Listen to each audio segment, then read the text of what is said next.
This is the Greg Bedard Patriots Podcast with Nick Cattles. All right, Greg, we got a bunch to talk about, my man. It is a cut-down day. We have reactions. We have overreactions. But before we get into all of that, I want to let you know that this episode is brought to you by FanDuel, the exclusive wagering partner of the CLNS Media Network.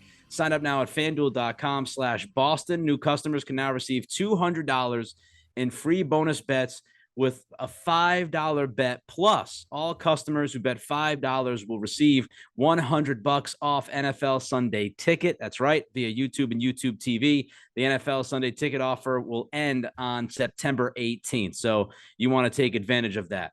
I figured, Greg, since there's so much to cover, we begin because it's the sexiest position on the field. It's the position that everybody talks about. Mac Jones, Bailey Zappe, some thought that this was going to be a quarterback competition. Not only was it not a competition, but as of right now, and I stress right now, because there's a lot that's going to be done, as you and I know, over the next, couple of days, couple of weeks. But as of right now, Bailey Zappe is not on this roster. He was cut earlier today. Just your thoughts from 30,000 feet, and maybe even a little bit in the weeds about what this plan might be at quarterback. Okay, well, first and foremost, I'm sure a lot of this, I'm giving Bill Belichick the benefit of the doubt before I hammer him on other things. Right. This obviously wasn't the plan for a long time, whether it's quarterback or any other position, that they had to basically, I think at one point they had, what do they have now? So they had 12 offensive linemen. At one They have point. 11 on the roster. They have 11 now that Connor McDermott's been moved to IR with the official moves. That's still extremely heavy. It looks like probably Riley Reif will move to IR. So that's 10. That's in the general vicinity. I had 9 on my final one. Of course, I largely ignored the injury stuff because I just don't know. I didn't know how serious anything was for anybody. So McDermott's season is over. Riley Reif, you would expect that he's going to move to in-season IR tomorrow. So I'm sure a lot of this was not the plan. Let's just start with the quarterback position. Am I surprised that Bailey Zappe was released? Yes. I guess I would say yes. Now, did I have growing concerns about his future here, his fit in this offense after what I saw, the totality of the summer practices, the 3 preseason games, especially the last couple? Yeah, I was starting to say, okay, he had gone from last year, he earned solid backup role for me, spot starter. I feel good with Bailey Zappe. Smart guy, tough guy, throw him in against the Packers, almost led them to a victory. Led them to 2 victories against, crappy defenses, but, did a good job. He put the steering wheel on, 8 and 10 or whatever the saying is. 10 and 2. 10 and 2. I forgot my twins are in driving school. I should have them down here telling me. They're probably yelling at me right now. You'd be like this. Yeah. Yeah, they'll be like, yeah, that's how they drive anyways. But anyways, so, I thought he did a good job, but, we talked last year a lot about, people were going nuts about Bailey Zappe, and we talked about, all right, fine, he's doing his job, but, this isn't really the toughest thing that he's had to do. A lot of these are defined reads. Almost all of his big plays were play action, like shot plays where guys were, almost open, or he's wide open, or he's throwing 50-50 balls. And look, I think in hindsight, and then you looked at him this summer in Bill O'Brien's offense, which is back to the traditional Patriots offense where it's a lot on the quarterback. You got to get the protection right. You got to change routes. You got to read routes right in the moment. Like it's just different than what Matt Patricia was running. And that fits Mac Jones. I didn't think that it would be an ill-advised fit for Bailey Zappe, but that's the way it looked over the course of the summer, to the point you got through the last preseason game and you're just like, I don't know, can this guy do it? And I think the Patriots had those discussions amongst themselves. Now, do I think that they want Bailey Zappe back on the practice squad? Yes, absolutely. With all of this, with what we're going to talk about, 1 quarterback, 2 running backs, including one who hasn't even played for them yet, in Ezekiel Elliott, and 2 tight ends, That's not the way you draw it up at all. No, ever. Nope. No, you build depth, you build youth, you bring people along. They're in your system from when they're drafted or brought in March and April and May, and they're here for months. They're learning it. They practice during the summer. And then if they're called upon, they're trained in your system. Now the Patriots are put in a position where they're going to have to basically, look, this is being brutally honest. I'm sorry if this offends some people, which apparently does on Twitter, which isn't a surprise. But basically, the Patriots are trolling other people's trash now at quarterback, running back, and tight end. That is not optimal. You can slice it any way you want. It's not optimal.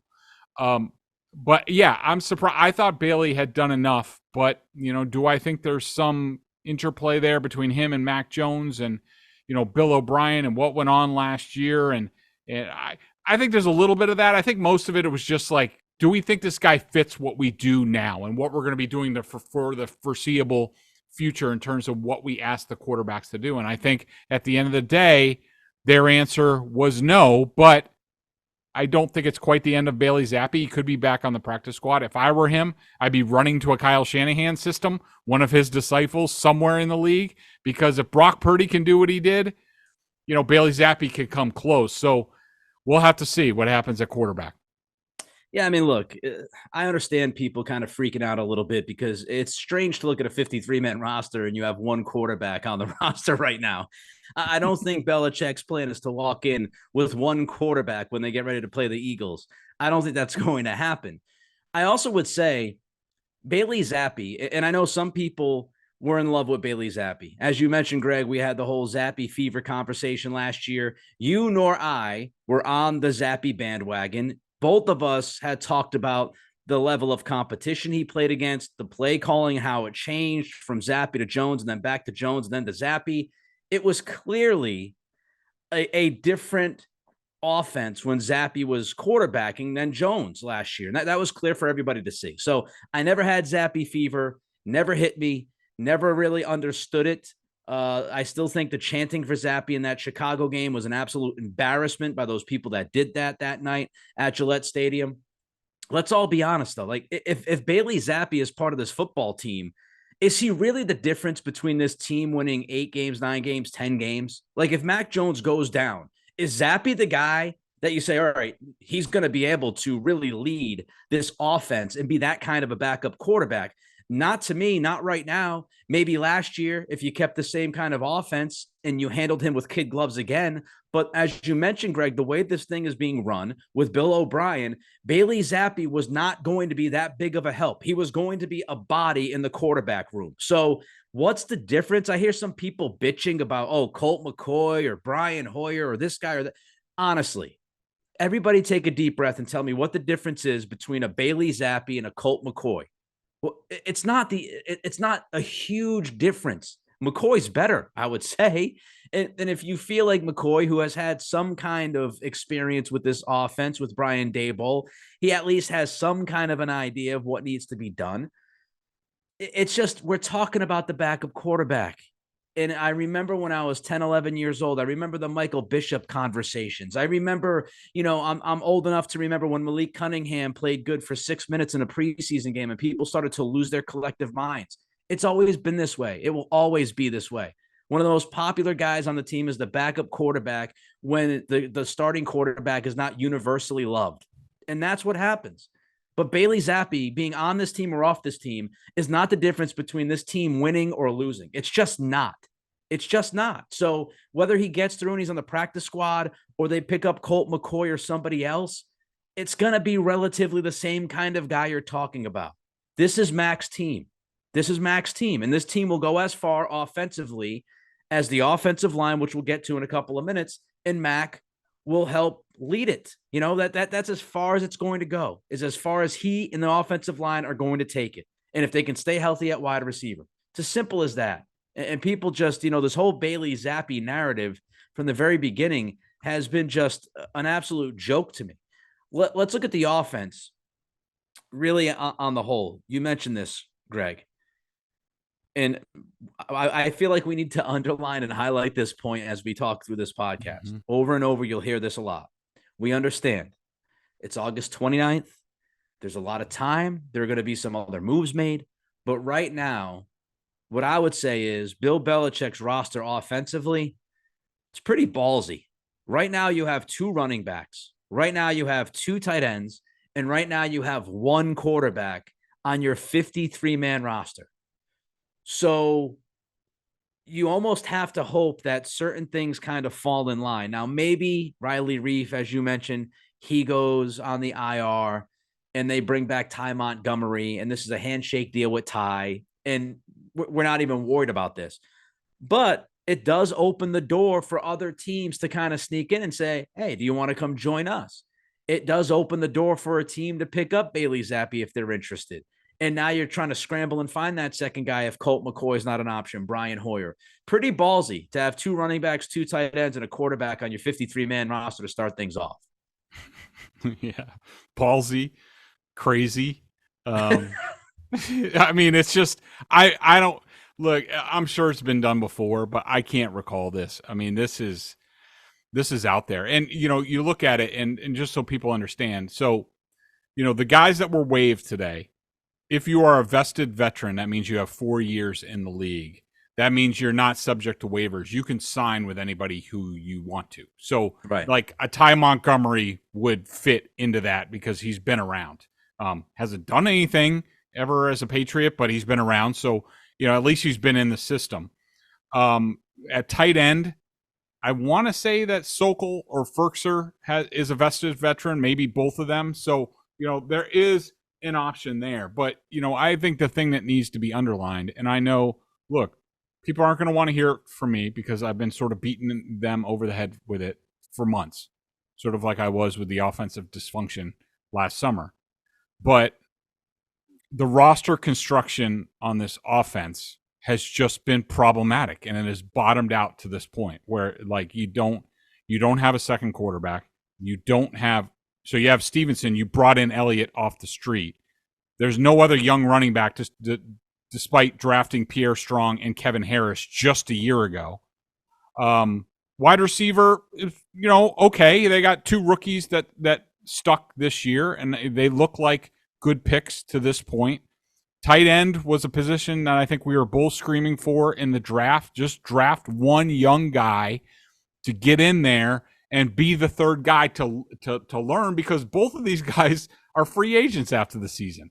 And then offensive tackle, we were screaming about offensive tackle either in free agency or the draft. They didn't do any of those things. They decided to go, not even mid-tier, lower-tier free agency with Riley Reif and Connor McDermott and Calvin Anderson, who just came off NFI to practice today. So that's, promising. I mean, I think he's a 3 or a 4. We've evaluated him, but they had to go out and trade for 2 guys in late August in Bedard and Lowe and Tyrone Wheatley. I like the film on both guys. I think they both have decently high ceilings. I think Bedard and Lowe stands the best chance to starting week 1 at right tackle for the Patriots. He looks like a Patriots right tackle to me. Tyrone Wheatley is more of a developmental, really nice feet, converted college tight end. A lot of upside to him, but there needs to be a lot of work done. But he's the type of guy, Nick, that we talked about in the offseason where I was like, just find a guy in the draft who has traits, who has a chance with development to play at least right tackle early, maybe some left tackle. Well, Wheatley's that guy. I mean, it's better late than never. Would I have liked a guy in May? Yeah, but okay. And, I like what they've done at the interior, but, overall, comparatively to the defense, the offense it's August 29th. And they're searching for major pieces. Yeah, they might be depth pieces, but, we know how an NFL season goes along. This is not optimal for this team when a lot of things need to go right for it. When you just look at the running back position, I think that hits so many different notes that not only you and I have talked about, but many others have talked about, Greg. Like when you look at it, the drafting, right?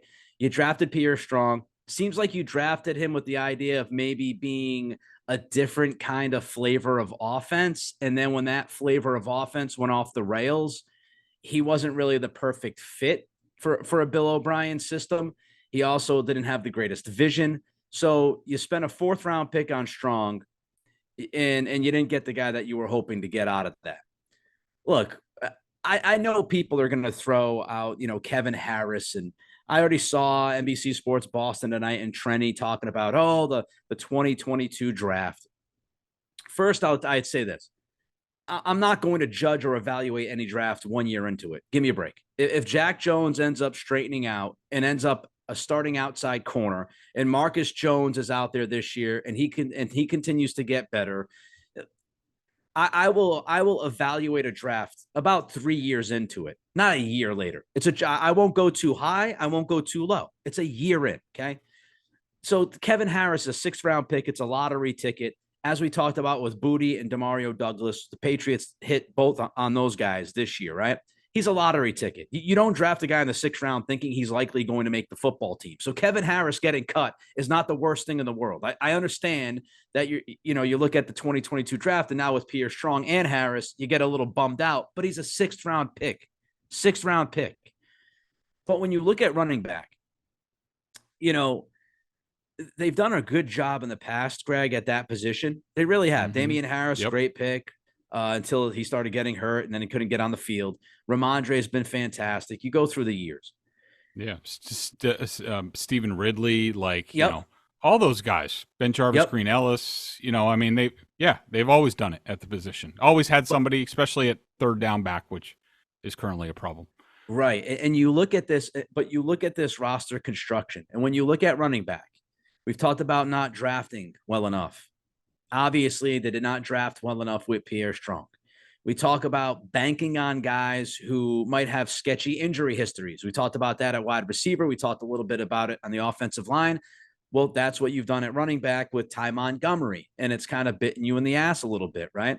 So now you're kind of left scrambling. You go out there and you sign Ezekiel Elliott, which is fine. I have absolutely zero issue with the signing. I like the signing, and hopefully Zeke gives them a bit of a boost. But now you're looking at it. You wave goodbye to J.J. Taylor because the trickle-down effect of having to keep 11 offensive linemen, because you got a bunch of, 3s and 4s as offensive linemen at the tackle position outside of Trent Brown. So now you're trading for 2 offensive tackles in late August. You don't know what those guys are going to be. Can you keep them on the roster? You got to keep them on the roster right now because you just traded for them 2 days ago. So because you've got to keep 11 offensive linemen because you decided to go cheap with Riley Reif and Calvin Anderson, instead of going out there and finding, even if it was a mid-grade, somewhat offensive tackle, if you brought in a guy like Dillard, who you might have wanted to pay a couple of extra $1 million for, and maybe he would have been able to be your right tackle, and you wouldn't have to worry about it. But because you went cheaper at tackle and you brought in Reif and Anderson, Reif looks like a swing and a miss at tackle even before the injury. You can't predict the Anderson thing, but because you had so many moving pieces on the offensive line, and you spent so many picks on the interior offensive line. You drafted Sidney So, who was a guard in college, trying to make him a tackle. Might work. Most likely will have to take a couple of years. So because of the way you approached the offensive line, you had to keep 11 offensive linemen on your initial roster, which led you to have to keep only 2 running backs. And now you're also banking on Ty Montgomery, who has not been healthy. The guy hasn't done much in 3 or 4 years. Is he even going to be able to get on the field? You got Ezekiel Elliott, who's got some tread on the tire. So when Greg and we talk about the offensive structure, can this team be okay? Yes. Can this offense be okay? Yes.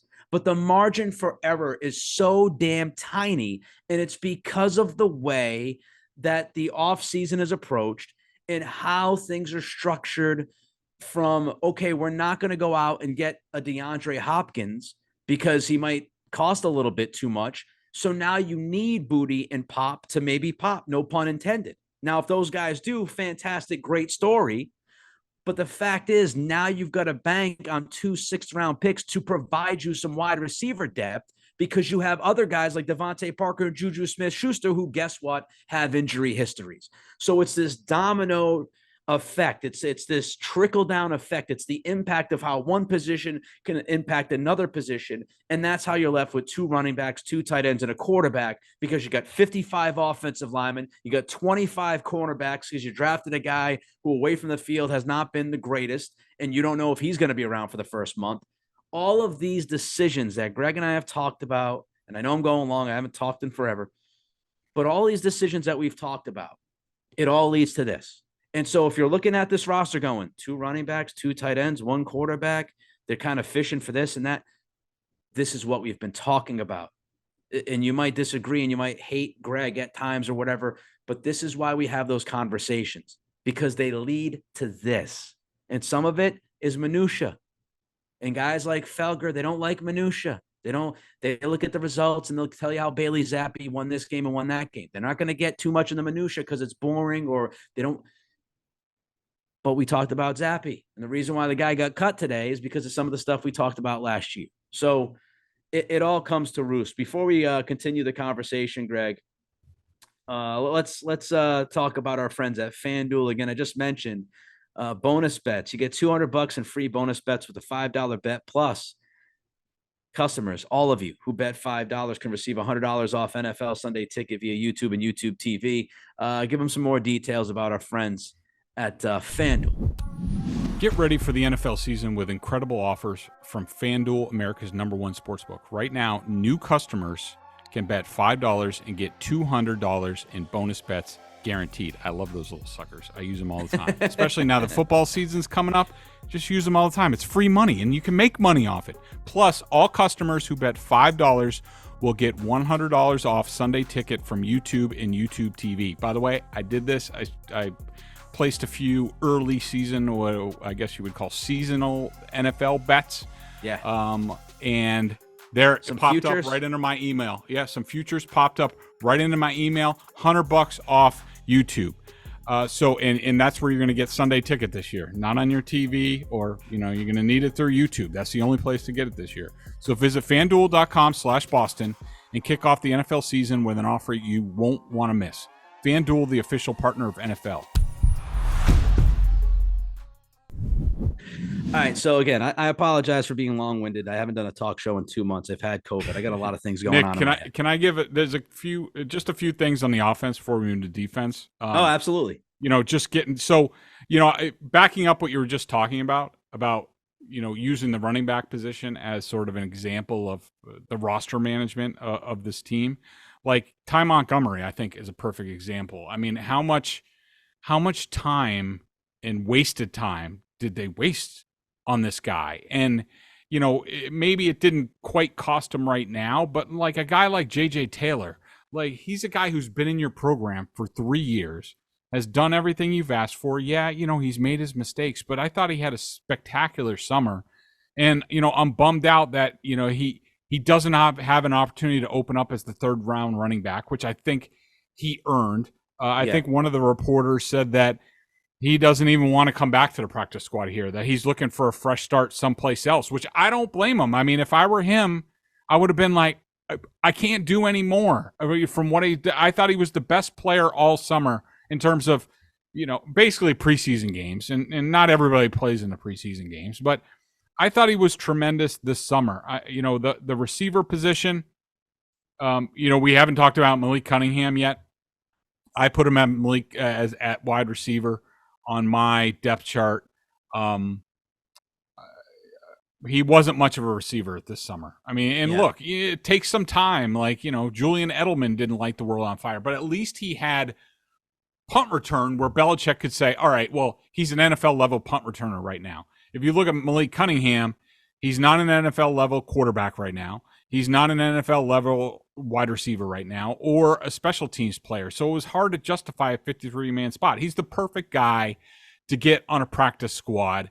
I don't think somebody else might sign him to a practice squad, and he could be enticed by that, but I don't think anybody else is claiming him to put on their 53-man roster right now. I mean, maybe somebody who's rebuilding like the Cardinals, might do that, but I mean, it is what it is. If you lose him, it's a shame, but whatever. At tight end, I didn't love anybody there. I think Sokol's the best guy to bring back in terms of he can do a little bit of everything, can fill in. Ferkser's more of a smaller tight end, sort of move tight end, a luxury. And then any of the guys that they cut at offensive line, Stuber, I feel bad for him because he had to play left tackle, and there was no chance he was ever going to be a left tackle. I would have liked to have seen him get more of an opportunity at right tackle. Maybe he had a chance there. Vanterpool was a kid they signed from the CFL or USFL late. Bill Murray had some injury issues. I bet you he's back on the practice squad. Bill loves him. Same with Cody Russi. Murray was starting at right guard early on in camp, but once they put pads on, he really struggled. Cody Russi definitely has some upside. I like Russi. Would like to see him back. Chasen Hines flashed at times. He had some good reps in the last preseason game, especially run blocking. James Ferentz is a guy who, might have a job here until he retires because he can do so many things. So he could be back on the practice squad, but those are sort of my quickie thoughts on the offense. A couple of things. And Ferentz will end up coaching here when he's done playing. He'll just stay here forever. Couple things here. Not much surprised me on the offensive side, honestly. I thought that maybe JJ Taylor would make the roster and you'd have 3 running backs. I think he deserves it. Greg, I agree with you. It just, for whatever reason, it seems like the Patriots brain trust just doesn't have the love or the passion for a JJ Taylor, and he's just not consistently going to be on this roster. It seems like they made up their mind already. And it's a shame because I thought he played well enough. And I've read everything that I could possibly read about practices and everything. And if there was going to be a year, it was going to be this year. But they've kind of made up their mind on the player. And he is what he is. He's nice to have around on the practice squad. And if I were him, I'd be looking to get my ass out of here, honestly. Let me go somewhere else where I might have a chance of actually cracking the roster and staying there instead of playing these games all the time. And he has real good film out there now after this preseason. Yeah. Real and good. So, the Zappe thing was the most surprising thing to me. I'm not surprised by Henry and Gesicki being the only 2 tight ends on the roster right now. I'm happy they kept 6 wide receivers. Did they, should they be in a spot where they have to? Probably not. But I'm glad they didn't risk it with Booty. I think Booty's played well enough and practiced well enough that he probably would have been scooped up with his early pedigree at LSU. So I'm glad they kept him, and Pop's been great from day one. So I'm glad they kept 6 wide receivers. And honestly, the offensive line, look, I know I just bitched and vented. But when you look at it, how this falls together, if there's going to be a lot of ifs, if Trent Brown is fully invested, and he seems to be better off in that category than he was at minicamp over the past few weeks. He still has been in and out, but if you get Trent Brown being the best Trent Brown, if Calvin Anderson, who, by the way, it sounded like it was a pretty serious and scary health situation with him by what he was telling the media today. If Calvin Anderson is going to be healthy and be out there as like a swing guy, if Owenu and Strange are going to be healthy, and we love David Andrews, this offensive line is actually not that bad. If it's healthy, if those things go well for you. You got Wheatley as a developmental guy. You got So as the developmental guy. You got Lowe, who I read Greg's stuff on. He mentioned him a little bit earlier. Seems like he could be a nice depth tackle here, maybe the 3rd, 4th guy. So when you look at it, Mafi's had a pretty decent preseason given his experience level and making the jump from college to the pros. Yep. Greg likes Jake Andrews a lot. So all in all, the offensive line, again, if healthy and if they're fully invested, isn't bad. It's not, it's solid. It's solid in at least 4 of the 5 spots. You're still looking at right tackle trying to figure it out.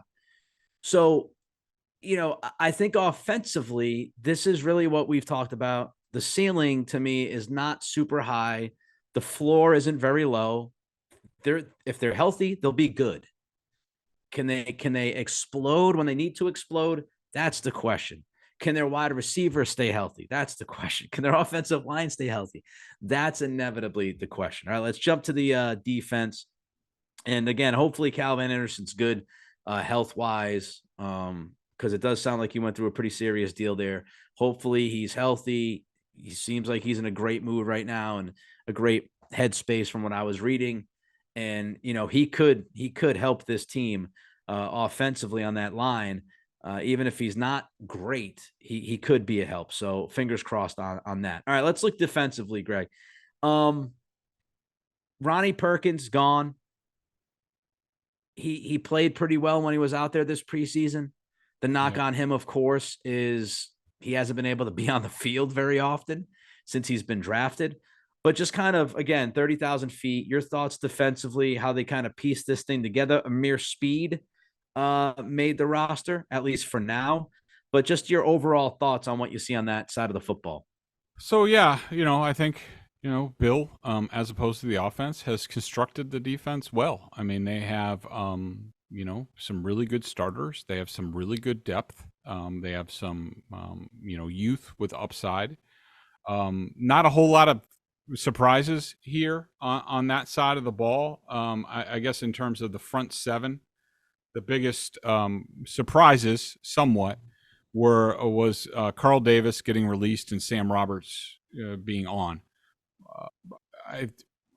Carl Davis, I thought played well enough. I know on his Instagram he basically said like he didn't put it all out there and he has only himself to blame. I saw something along those lines. Yep. And Sam Roberts, like, give him credit. He was sort of the JJ Taylor of defense where, he balled out in practices and games and showed up. And I like to see a guy earn a spot that does that.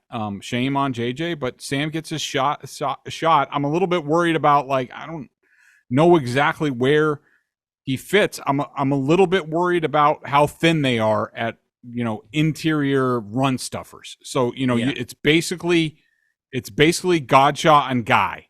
Like, that's it. If one of them goes down, then, and I don't think Barmore has really improved against the run this summer.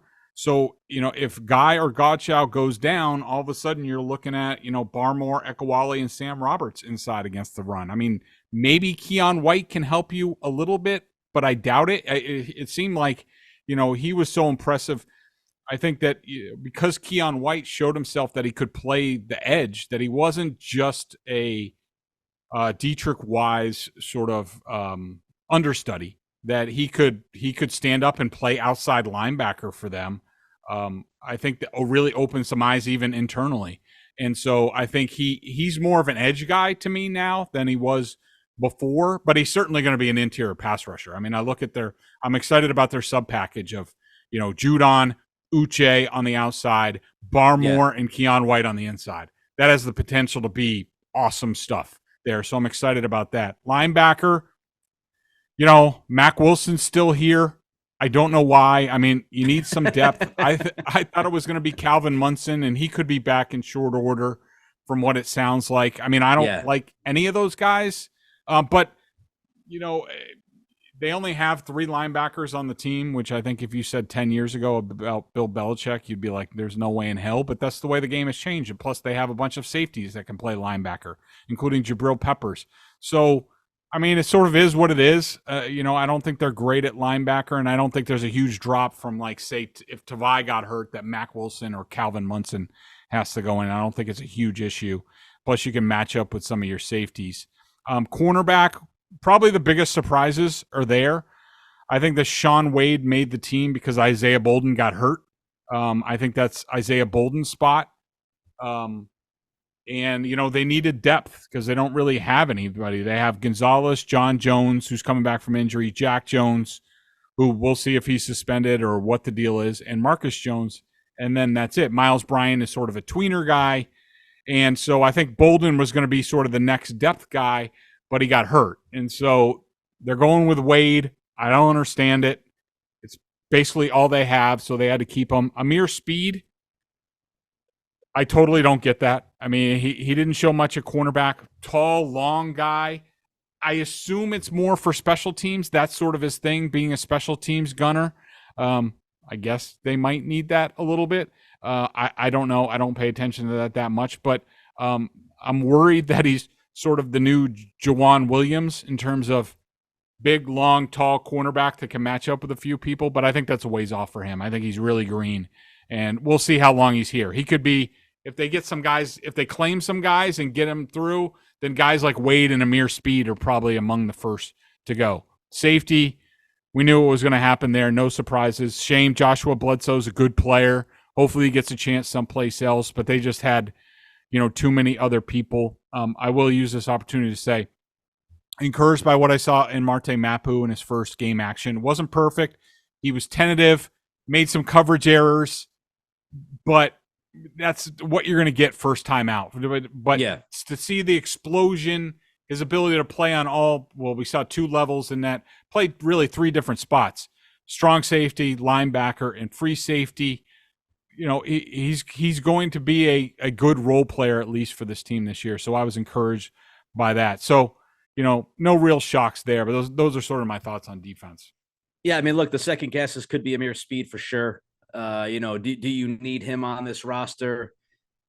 And you're dumping Carl Davis, you're dumping Ronnie Perkins, who again showed some flashes in the preseason as a 3rd round pick for you going back a couple of years ago. You'd like at least some return on investment with Perkins. I wonder if Speed is on this team, if Speed and Wade are on this team, if it wasn't for the Jack Jones stuff. Are they kind of hamstrung and handcuffed keeping both of those guys right now? Because what if Jack Jones takes a quote unquote sabbatical here from the NFL for a few weeks? Do you need to cover your ass with those 2 guys? And then, like you said, Bolden going down, I'm sure changed some of that math as well. I would imagine, Bolden would be there instead of Speed or Wade. One of those 2 guys would not be on the team. So the Jack Jones thing, again, the trickle down effect, the impact of that, and the questions about him. But defensively, I think this team's going to be good. And I think this team could be really good. I do have some concerns about the run defense. I'm hopeful they find a way to bring in another big fat guy in the middle to kind of help stop the run there. They got pushed around a little bit in the preseason at times there. So I do have some concern with the run defense as far as up front. But look, they've got talent on that side of the ball. And if Jack Jones stays on the up and up, if Jonathan Jones can stay healthy, I think that secondary is going to be damn good. And, I just think Uche and Judon and Keon White and, Anthony Jennings, who really kind of showed out. I know it's preseason. You can only take so much from that. But, Anthony Jennings had a really good preseason in camp. So they've got the talent. It's just, can they stay on the field, and are they going to be able to stop the run? That's and they have Nick, and they have depth too. Isn't that something? Yeah. Yeah. And not every team is going to have depth, not everybody is going to go 3 deep on every position. I understand that. But when you go through offensively the questions and you go through defensively the questions, it's rather obvious where the strength of this team is. And we've talked about, can this team be a top 5 defense in the league?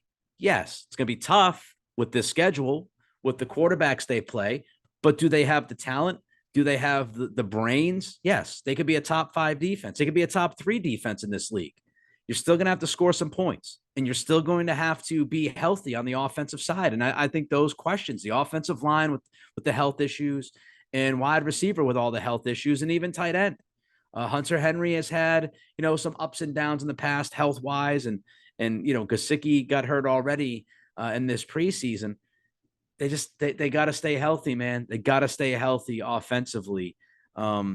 Defensively, you feel like they could figure a way if a couple guys go down. Offensively, it's much tougher. I am excited, though, about Booty and Douglas. I am. 2 young receivers that I think Patriots fans can actually be somewhat optimistic about and look forward to developing. And that hasn't been a thing in a while, right? Malcolm Mitchell was a guy. His knee injuries kind of took him out of the league. I thought if he was healthy, he would have been tremendous in this offense for a long time. It's been a bit since you've had not 1, but 2 wide receivers who are young and have shown some potential. And that should be an exciting thing for Patriots fans. It really should be. The other thing that we haven't talked about, Greg, as we jump down to specialists here for a moment, we know Belichick loves his specialists. We know he loves his special teams. You could put Amir Speed certainly on special teams if you'd like, if you want to take him out of that corner spot. You have Slater, Board, Schooler, and Amir Speed. You got Cardona, no shocker there. Baringer, no shocker there. He makes the team. Baringer bombs is an absolute thing in games. but we haven't got to kicker yet. So Nick Folk gets traded to Tennessee for a 7th-round pick in 2025. So if you all want to write that down and wait for that big-time pick in 2025 in the 7th round, and now watch, it'll end up being Edelman or some shit. But Nick Folk goes to Tennessee, which gives the rookie, Chad Ryland, the job. Just your thoughts. Did you think that they would – let me ask you this. Do you think they entertained keeping both kickers, or was that kind of like one of those media things that, we kind of fell into talking about? And do you think they made the right decision by picking the rookie over Nick Folk, who I tweeted this today. Shout out to him. This should not be the case. None of us that are football fans should ever be relegated to say, man, I love Nick Folk. I love that kicker. But with the issues that this team's had scoring, Nick Folk was legitimately one of the highlights of this football team the last couple of years. So shout out to that guy who was dependable. But your thoughts? Yeah, and I agree with you. I mean, he guy came in here and he's basically automatic from inside 45 yards or inside 50, for a long time here. And, I know there's a lot of trepidation about moving on from a guy who is automatic like that. The way I saw it this summer, I thought they were pretty even. Ryland obviously has the bigger leg. He can kick off more. I think Folk's range was being more and more limited. And I think, look, they made their choice. This is a kid who I think was, 9 of 9 at Maryland, under 40 yards. Like we said, can kick off. They targeted this guy. They traded up with the Jets to take this guy. And you do that, you got to make a choice as an organization, when it comes to this stuff, and be like, all right, we're going with a young kicker now. Folks done a great job, but we got to do this. And, they did it. They targeted him. They drafted him. He wasn't terrible or anything. So you just got to burn the boats and you got to move on. And I do think they entertained it. Bill probably thought up a bunch of crazy shit about having 2 kickers and maybe 2 punters until somebody slapped him across the face and, he woke up. But, I think at the end of the day, they weren't going to get crazy with it. And I thought they made the right choice. I thought there would be some market. I thought it was going to be better than a 2025 7th round pick. But, it is what it is. And Vrabel got a good, steady kicker. And the Patriots are moving on, and they have a good history of this. I mean, they did it with Gostkowski. Nobody wanted that to happen. Everybody was afraid, and he was one of the best kickers in franchise history, and now they're hoping history repeats itself. I will say, RIP to my fiery take I was going to have if they kept 2 kickers, because I was ready to burn the village down if that happened. I was ready to light the fires. I was ready to riot if they kept 2 kickers. You drafted the guy in the 4th round. As Greg mentioned, you moved up to draft the guy in the 4th round. If you invest that much into the kicker, that much draft capital into the kicker, that guy better be your kicker. He better not be part of a team kicking the football. He needs to be the guy. Every time the football gets kicked, he should be punting. He should be the punter too, moving up in the 4th round. If they kept 2 kickers after moving up in the 4th round to draft a kicker, I would have lost my ever-loving mind. That might have been it. That might have been it. Call 911. That might have been the end of me if they kept 2 kickers. So again, Godspeed to Nick Folk, did a tremendous job. But yeah, you drafted the guy in the 4th round. You moved up to draft him. You keep the damn dude on the team. And hopefully he pays off. And Belichick does. He's got a good track record with cornerbacks for the most part. He's got a good track record with kickers. So hopefully this one works out as well. All right, likely moves here before we bid adieu. So we think Riley Reef is probably going IR, right? That feels like it's going to happen. Yeah, so there were 2 guys who didn't practice today, Riley Reef and Tyquan Thornton. We'll have to see. But that would seem to be, the logical move. I mean, maybe not Tyquan. If they think it's only going to be like another week, maybe not. But I think, those 2 guys going on IR, I think Calvin Munson will be back, just because he covers them in a lot of spots. And I think they're going to be claiming a tight end possibly a wide receiver. I know, they definitely want a tight end. They were trying to trade for a tight end. I guess, I think they were really interested in Tommy Tremble from the Panthers, but I guess the Panthers didn't give him up at the end of the day. Wide receiver was on their list. Nose tackle, I didn't put this in my story, but they're definitely going to be looking for a nose tackle to give us that depth that, we talked about earlier. I would like to see them go after Keelan Cole, who the Raiders released. I really liked his film last year. He's a tough little bugger, quick. He's been in Josh McDaniel's system. That helps. Brian Hoyer will not be coming here as a quarterback because the Raiders are keeping 3 guys. And I think if they claim guys, if they claim a lot of guys, I think Speed, Sean Wade, Mac Wilson, and Sam Roberts would be sort of the quote-unquote fat on the roster if they had to make some moves. The Tyquan Thornton thing, man. I don't know if we got to get him a Kevlar chest or I don't know what we've got to do here. Some kind of protection beyond just pads, because when his upper body hits the turf, he snaps like a Triscuit, like a Dorito, and that's just not going to help the team. So I watched the guy and I'm like, the tools that he brings can be exciting, but the first time around, he gets hit, his clavicle breaks, then he dives for a football, makes it. It really is just apropos of Tyquan Thornton's story so far with the Patriots, where like he makes a spectacular catch, but of course he gets hurt making the spectacular catch. And I don't know if this guy's going to be able to stay on the field without putting bubble wrap around him, which would, I think, hinder his speed. I don't know how you feel, but I think, wrapping him in bubble wrap, he might run like a 4.8 instead of a I think we need to get him some AG1. That might help. But, I will say, while you're talking about the wide receivers, let me give our great listeners, and make sure you subscribe, rate, and review, and do all that good stuff. So, we keep giving you this good stuff. So let me give some information on the wide receivers from my sources, around the team, on the team, in the building. So they love Devontae Parker. They think he's going to have a huge year. I'm just passing along what I've been told.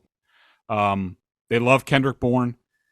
Teams were calling them starting last year, trying to trade for Kendrick, and they pick up the phone and be like, so you guys obviously hate Kendrick Bourne because you never play him. So are you interested in trading him? And they're just like, we don't hate him. We really like him. Really, we do. And, so they love KB. JuJu, they are much higher internally on JuJu than any of us are. They think that he's going to be really good for them this year. I have not seen any evidence of this on the field. I do think he's going to have to be a little bit managed, at least early on in the season. I think they've been pacing him coming back from the knee injury in terms of what he can do, and I think that's going to have to extend into the season. Could we see a timeshare thing with maybe Kendrick Bourne and JuJu Smith-Schuster at the beginning of the season? I think we could. I don't know that. I'm just guessing, piecing things together. They absolutely adore Pop Douglas. They think he is legit, the real deal, going to be a weapon for this team. I do not disagree. I can't remember very many rookie wide receivers that I've been more impressed with, guys who seem to improve every day. Kayshon Boutte has been a surprise, I think, internally, both on the field and off the field, which is probably the biggest component of this. That they've been impressed with the way he's conducted himself as a professional to this point. We'll see now that you get out of camp and a regular season schedule and making a team. We'll see if that continues. Hopefully it does. But I will say that he has improved. Probably the last 3 weeks, he's really been on an upward trend. I thought his game film looked much better the past couple of games, certainly than it did in the first game. So he won me over. I think he deserved a spot on this team. Do I think he's going to have much of a role this year? No, not outside of injuries, and that's fine. That's what you need. You need the bottom of the roster should have talent that has a chance, and now it's up to the coaches to develop that talent. And so, that's what I've heard on the wide receivers so far. Yeah, some good and some bad today, I would say, or some good and some very unknown kind of weird stuff happening. I don't want to say bad quite yet because, again, it's only August 29th, and a lot of these things can change with this roster over the next week or two. But I'm happy they kept 6 receivers. I'm excited for the young receivers, especially. I'm happy Calvin Anderson came back today. Cole Strange was out there. Owenu was out there. Again, if they could stay healthy on the offensive line, I think they'll be at least solid. And I think this team is talented defensively. Of course, they got to figure out the backup quarterback position, which I don't know. I would have to imagine again that Bill Belichick is not going to play with one quarterback this year. You got a dartboard in there that you can throw some darts at. See, I have a dartboard. It's not up yet though. It's not. Okay. We're still moving in. The COVID slowed things down a little bit, but anyway. So that's it. We went long. We went long tonight. I knew we would. A lot of stuff to get through. But we'll see. We'll see what happens over the next couple of days. We'll see if Riley Reef is IR bound, which many of us think he is. We'll see what other things shake out. Greg gave you an idea of what this team is still looking at as far as trying to acquire some talent. Nose tackle, tight end, just a couple of positions they're looking at. Obviously, quarterback now with Bailey Zappe getting cut today, even if he gets to the practice squad. So there's still a lot to figure out here. But I think you see a lot of this team kind of together now on this 53, and we have an idea of what it's going to look like. Official predictions not coming just yet, but we got an idea. Again, this episode of the Greg Bedard Patriots Podcast with Nick Cattles brought to you by FanDuel, exclusive wagering partner of the CLNS Media Network. Sign up now at FanDuel.com/Boston, and new customers can now receive $200 in free bonus bets with a $5 bet. Plus, all customers who bet $5 will receive $100 off NFL Sunday Ticket via YouTube and YouTube TV. The NFL Sunday Ticket offer, by the way, is good until September 18th, so you want to act on that fast. As Greg said, rate, review, give us the 5 stars, whatever you got to do. We always appreciate it. I loved being back. And whenever something breaks, I'm sure we'll be back again. He's Greg. I'm Nick. Until next time, be good, be safe, and be healthy.